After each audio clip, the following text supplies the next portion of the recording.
What's going to happen in the year of our Lord 2023? Who's winning this thing next year? Is there a TCU out there? Is there a team that comes out of nowhere? You know who it would be for me? Texas A&M. If there was a team that would just come out of nowhere and defy all the odds, going from sub 500 to playoff, it'd be A&M. I'm not going to talk about A&M right this yet. I'm going to circle back around to them. I want to talk about the Big Ten, Ohio State. I'm very, very curious about what happens at quarterback there. I'm very curious about how close they just came and whether they make tweaks or wholesale changes. I'm supremely interested as of this moment even in what happens with Michigan. I don't know if Jim Harbaugh is going to be the head coach there in a week, much less this fall. But yet, either way, unless there's a mass exodus via the transfer portal, if he does leave, they're set up very well to succeed in the next several years. And they've shown that they can do everything they need to do in the transfer portal. That's another team that, well, they were already in the playoff. So they're on the precipice every year now, as is Ohio State, of being a playoff team. The one that hadn't made it yet up there that I am probably buying about as much stock in as any non-playoff team out there so far is Penn State. Like I think 2023 is the closest I've seen them to being on the brink of a playoff breakthrough. I don't just mean a good solid 10-win season, but they lose the 2 or 3 big games again. I mean, make the playoff. We finally get to see the Drew Aller era. You know, we get to see Manny Diaz in that defense in year 2 if he's still there. And I don't say that to spark any rumor. I just mean I never assume that anyone's coaching staff is safe until I see him on the field in the fall.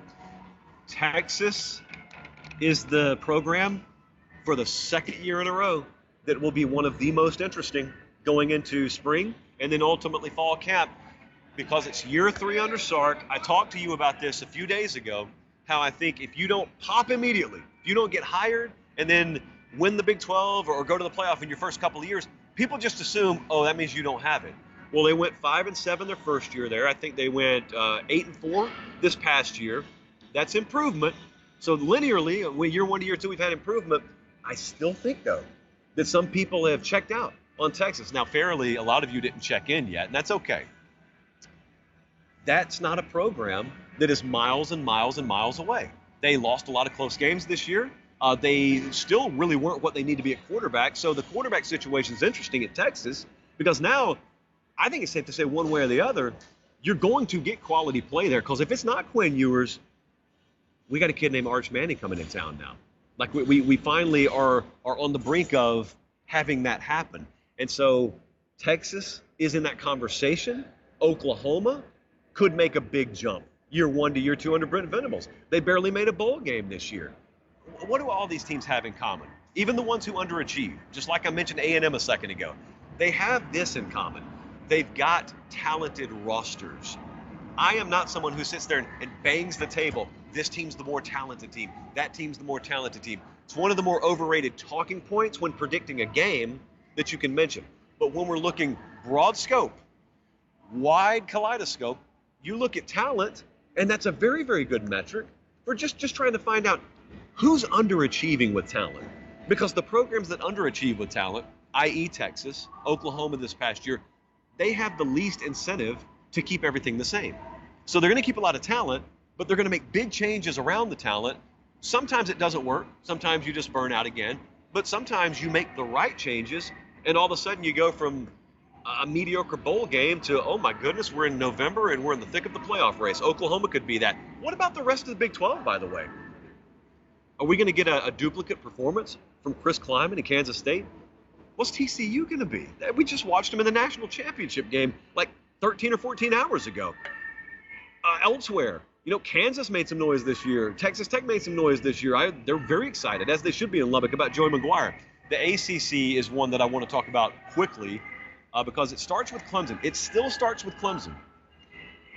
But I'm going to get a lot of pushback on that statement, thankfully, for the first time in several years. You know why?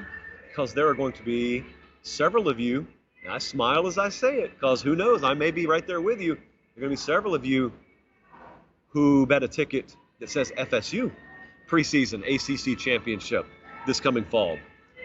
I may be here for it. You know, I'm not going to give you predictions in January. I barely do them in August. But I like what they're doing. See, the reason I'm not as nervous as some people when it comes to picking FSU is because I don't think there's any one-hit wonder aspect of that team. I think they've been built from the inside out. They do legs. They are a program that does legs. It's not all popcorn muscles. It's not all chest and biceps 5 or 6 days a week. They've built it the right way, yet they're still leveraging the portal hard. They've done it every cycle. As of 2 days ago, I haven't checked this morning, they've got the #1 portal class in the country. Good things happening down there. Jordan Travis back. Jaheim Bell's transferred in. There's a lot to love about FSU. And you know why that's good for Miami? Because it lets them just kind of do what they want to do down in Coral Gables. You got the Clemson factor in the room. Now folks are going to talk about FSU, and kind of out of the spotlight, didn't make a bowl game at Miami, bring in a good recruiting class. What they're going to do in the portal is ongoing. We'll see what they do in the portal. That's going to be a markedly improved team, obviously, because it can't go backwards much. It's going to be a markedly improved team in 2023. There's a really good Vertical Horizon song playing here right now, but I can't play it loud for you for rights fees purposes. Love that song, though. But the Clemson thing, like a lot of this is still in their hands. Like a lot of this is still up to Clemson. They'll still have the most talented roster. Talent is a starting point. It's not the finish line, it's a starting point. They got Kate Klubnik there at quarterback. I really want to see how many changes Dabo Swinney makes to his staff. I really want to see how many organizational changes he makes. There are two schools of thought out there, diametrically opposed, by the way. One school of thought is he's stubborn, he's set in his ways, and his past success is going to be his future detriment. And there are other people who say, nah, he knows what the internal changes that are needed are. He's just not going to satisfy you by saying, here's exactly what I'm going to do. No, you're just going to have to wait to find out. I have no clue. I'm sitting here right in the middle. I'm Switzerland on this, and I'm looking both ways. Saying, are you right? You sound pretty convincing. No. You sound like you know what you're talking about. Just wait and see, I guess, with Clemson. Notre Dame, Sam Hartman, big quarterback pickup. The same Notre Dame that started 0-2, and people thought Marcus Freeman may be one and done. Not this person, but people, the streets were talking. Maybe Notre Dame's that team. Are we ready to do that again? Are we ready for Notre Dame November playoff talk again? And of course, in the SEC, I thought Bama would win the national championship this year. I told you that in August. They didn't. I think they're going to be right there again. Tennessee, I think they have staying power. Certainly they are recruiting the most important position the way that you have to. Watch spring in Knoxville. You want a really good team that's not your own team if you don't live in and around Knoxville to watch in the spring. Joe Milton. There are a lot of folks who thought he'll start the bowl game, he'll keep the seat warm, Nico will come in, he'll take the job from him, it'll be clear after spring practice, and it'll be Tennessee led by Nico Iamaleava. I think I got the name right this fall. Well, then Joe Milton kind of showed out in the bowl game. And now some people are saying, no, I think Joe may start the season. Then we'll see. You know, it's kind of like that DJ K. Klubnik talk of DJ's going to start the season, but at some point it'll be K. Klubnik. I don't know. Very exciting spring to come there in Knoxville. I'm going to save A&M for last. LSU, same question. Jaden Daniels is coming back. You go year 1 to year 2. They overachieved. Just pretend LSU was 7-5.